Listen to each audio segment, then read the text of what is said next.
Assalamualaikum warahmatullahi wabarakatuh. Alhamdulillahirabbil alamin. Wassalatu wassalamu ala asrafil anbiya'i wal mursalin nabiyina wa maulana Muhammad sallallahu alaihi wasallam wa ala alihi wa sahbihi ajma'in, amma ba'd. Hadirin kaum muslimin wal muslimat Jamaati Bid'ah Al-Surwi, para orang baik dimanapun Anda berada, bersyukur kehadirat Allah. Allah masih memanjangkan umur kita sampai detik ini, menit ini, jam ini, bahkan hari, bulan dan tahun ini. Mudah-mudahan panjangnya umur yang Allah beri menurut hitungan dunia bagi diri kita dapat kita gunakan untuk melaksanakan semua perintah Allah, menjauhi larangan-larangan Allah Subhanahu wa taala. Dan sesungguhnya harus kita sadari bahwa bertambahnya usia kita, waktu yang Allah berikan hidup di alam permukaan buminya Allah ini, maka akan mengurangi jatah kehidupan kita untuk semakin dekat dengan alam kubur. Maka perbanyaklah amal kebaikan kita sebelum kita masuk benar-benar ke alam kubur itu. Salawat teriring salam semoga senantiasa tercurah limpahkan kepada junjungan kita Rasulullah Muhammad sallallahu alaihi wasallam, keluarga, sahabat, dan insyaallah sampai kepada kita. Para pemirsa, kaum muslimin muslimat, ayah bunda, tuan puan, orang baik yang sama dirahmati dan dimuliakan Allah Subhanahu wa taala. Pada kajian kita di kesempatan yang sangat berbahagia ini, kita akan sedikit membahas terkait dengan terkadang kita tatkala menjalani kehidupan kita, maka sudah barang tentu cobaan itu, masalah itu akan terus mengintai, mewarnai perjalanan kehidupan kita. Maka sikap kita sebagai seorang muslim harus bagaimana menghadapi situasi keadaan yang mungkin pada saat itu membuat kita jadi gundah gulana, kemudian berpikir tidak tenang, dan membuat kita merasa seakan-akan tidak mau melanjutkan kehidupan kita di alam permukaan buminya Allah oleh karena masalah yang begitu banyak kita hadapi. Jamaah yang sama dirahmati dan dimuliakan Allah Subhanahu wa taala, kalau kita mau mengkaji, kalau kita mau memahami dengan sesungguhnya, maka perjalanan kehidupan kita yang Allah taburi dengan permasalahan-permasalahan, cobaan, ujian itu adalah sebenarnya merupakan bentuk rasa kasih sayangnya Allah kepada diri kita. Maka sikap kita adalah menunggu sebagai bentuk ibadah dari Allah untuk mendapatkan jalan keluar dari Allah Subhanahu wa taala terkait dengan apa yang kita alami.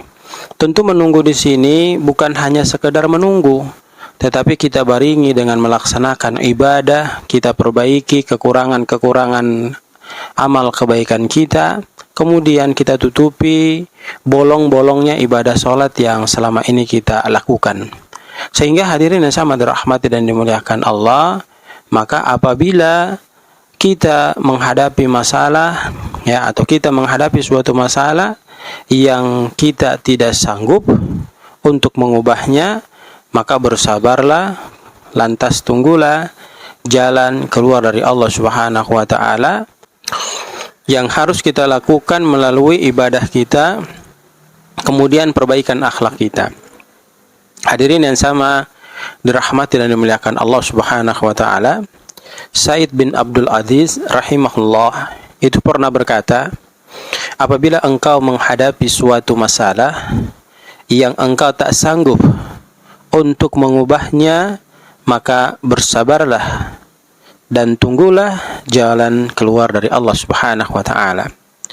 Di antara ibadah yang paling agung adalah menunggu jalan keluar dari Allah Subhanahu wa taala dengan hati yang senantiasa berbaik sangka kepada Allah.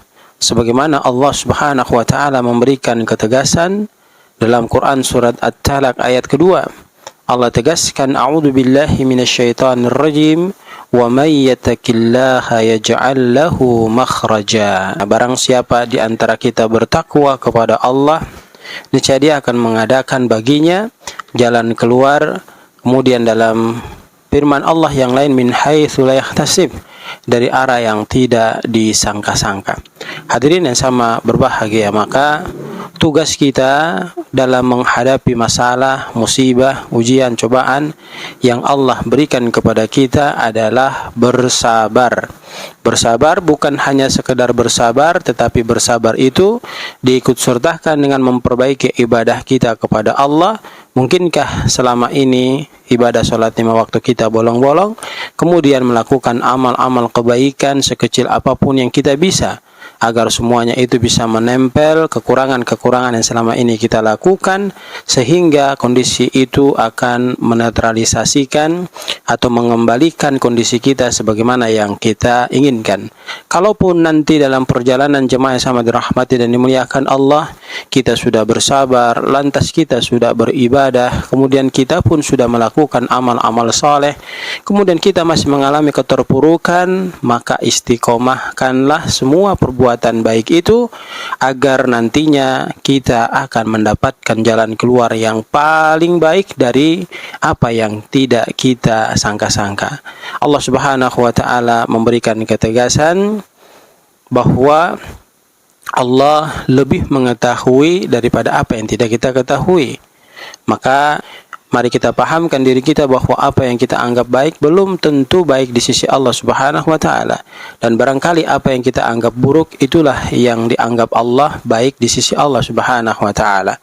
Jadikan kehidupan kita hari ini kita berusaha akan jauh lebih baik amal ibadah kita dari hari kemarin, dan hari esok akan jauh lebih baik daripada hari ini.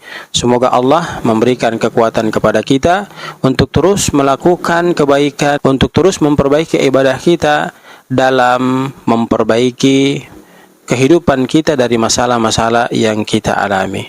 Barakallahu fikum, jazakumullahu khair. Kita berdoa kepada Allah, mudah-mudahan Allah memberikan solusi terhadap masalah-masalah yang kita alami saat sekarang ini.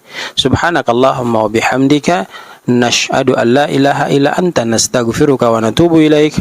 Billahi taufiq wal hidayah. Assalamualaikum warahmatullahi wabarakatuh.